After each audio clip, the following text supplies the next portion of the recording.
திருவள்ளூர் மாவட்டம் பழவேற்காட்டில் மீன்பிடிப்பதில் இருதரப்பு மீனவர்களிடையே ஏற்பட்ட தகராறில் 5 பேர் காயங்களுடன் மருத்துவமனையில் அனுமதிக்கப்பட்டுள்ளனர். பழவேற்காடு அருகே உள்ள நடுவூர் மாதாக்குப்பம் மீனவ கிராமத்தில் இரு தரப்பினரிடையே ஏரியில் மீன்பிடிப்பதில் எல்லை பிரச்சினை நிலவி வருகிறது. இந்நிலையில் நேற்று இரு தரப்பினர் மீன்பிடிக்க சென்றபோது தகராறு ஏற்பட்டுள்ளது. இதில் ஒருவரை ஒருவர் மாறி மாறி கட்டையால் தாக்கிக் கொண்டதில் 5 பேர் காயமடைந்தனர். காயமடைந்த மீனவர்கள் மேல் சிகிச்சைக்காக சென்னை ஸ்டான்லி அரசு மருத்துவமனையில் அனுமதிக்கப்பட்டனர். இதுகுறித்து திருப்பாலைவனம் போலீசார் வழக்கு பதிவு செய்து விசாரணை மேற்கொண்டு வருகின்றனர். தூத்துக்குடி மாநகர பகுதிகளில் நள்ளிரவில் இருசக்கர வாகனங்களை குறிவைத்து பெட்ரோல் திருட்டில் ஈடுபடும் மர்ம நபர்களின் சிசிடிவி காட்சிகள் வெளியாகி பரபரப்பை ஏற்படுத்தியுள்ளது.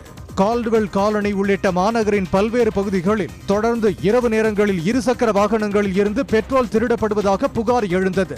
இருசக்கர வாகனத்தில் வந்த 2 பேர் பெட்ரோல் திருடும் காட்சிகள் சமூக வலைதளங்களில் பரவி வரும் நிலையில் மர்ம நபர்களை விரைந்து கைது செய்து நடவடிக்கை எடுக்க சமூக ஆர்வலர்கள் மற்றும் பொதுமக்கள் கோரிக்கை விடுத்துள்ளனர்.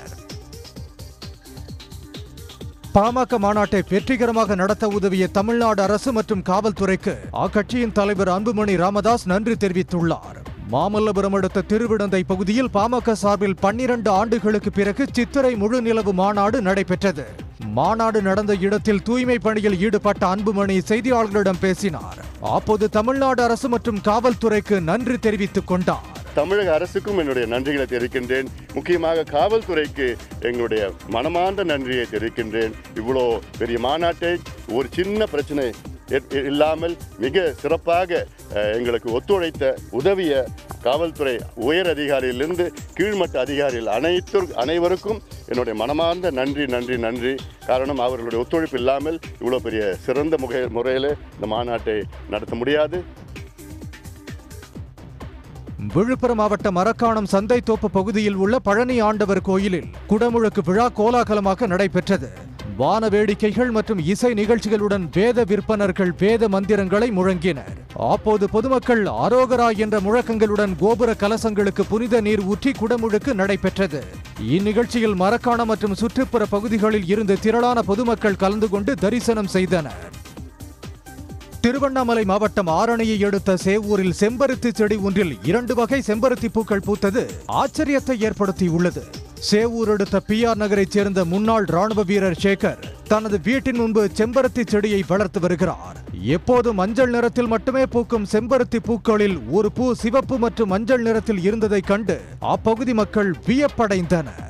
இங்கே நாங்கள் செம்பருத்தி செடி வச்சுருக்கோம். அந்த செம்பருத்தி செடியில் எப்பவுமே பொதுவாக மஞ்சள் நிறமாக தான் பூ பூக்கும். சித்ராப்ப நாங்கள் பூ பறிக்கும் போது பார்த்தாக்கா அது 2 விதமாக, ஒரு பூ மட்டும் வித்தியாசமாக பூத்திருந்தது. ஒரு சைடு மஞ்சள் நிறமும், இன்னொரு சைடு சிகப்பு நிறமாக பிரித்து. கன்னியாகுமரி மாவட்டம் பத்துக்காணி பகுதியில் கடல் மட்டத்திலிருந்து 3500 அடி உயரமுள்ள பகுதியில் உள்ள காளிமலையில் ஏராளமான பெண்கள் பொங்கல் வைத்து துர்க்கை அம்மனை வழிபட்டனர். ஆண்டுதோறும் சித்ரா பௌர்ணமி திருவிழாவை முன்னிட்டு அம்மனுக்கு பொங்கலிட்டு வழிபட பல்லாயிரக்கணக்கான பக்தர்கள் வருகை தருவார்கள். இந்த ஆண்டும் கோயிலில் திரண்ட பக்தர்கள் பொங்கலிட்டு நேர்த்திக்கடன் செலுத்தினர். தமிழ்நாடு மட்டும் இன்று கேரளாவில் இருந்தும் ஏராளமான பக்தர்கள் 2 கிலோமீட்டர் தூரம் செங்குத்தான மலையில் ஏறி சாமி தரிசனம் செய்தனர். தென்காசி மாவட்டம் சங்கரன் கோவிலில் கடும் வெயிலில் சாலையை கடக்க முயன்ற வயதான மூதாட்டிக்கு உதவிய போக்குவரத்து காவல் உதவி ஆய்வாளர் ராஜனுக்கு பாராட்டுகள் குவிந்து வருகின்றன. சாலையில் பரபரப்பாக சென்ற வாகனங்களை தடுத்து நிறுத்தி மூதாட்டியை அரவணைத்து அழைத்து சென்று சாலையை கடக்க உதவிய காட்சி சமூக வலைதளங்களில் பரவி பாராட்டுகள் குவிந்து வருகின்றன.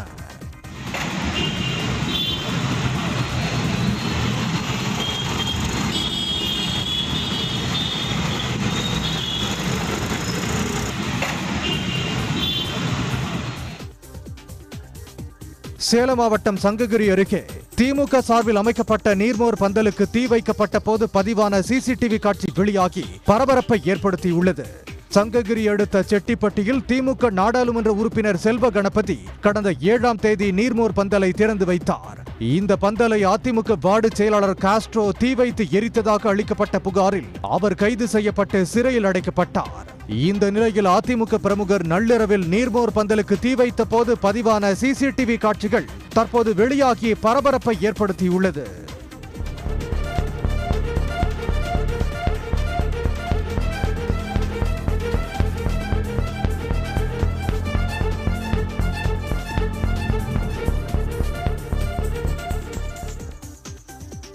நீலகிரி மாவட்டம் கூடலூர் அடுத்த நெலாக்கோட்டையில் தனியார் தேயிலை தோட்டங்கள் மற்றும் புதர் நிறைந்த பகுதியில் குட்டியுடன் யானை கூட்டம் முகாமிட்டுள்ளது.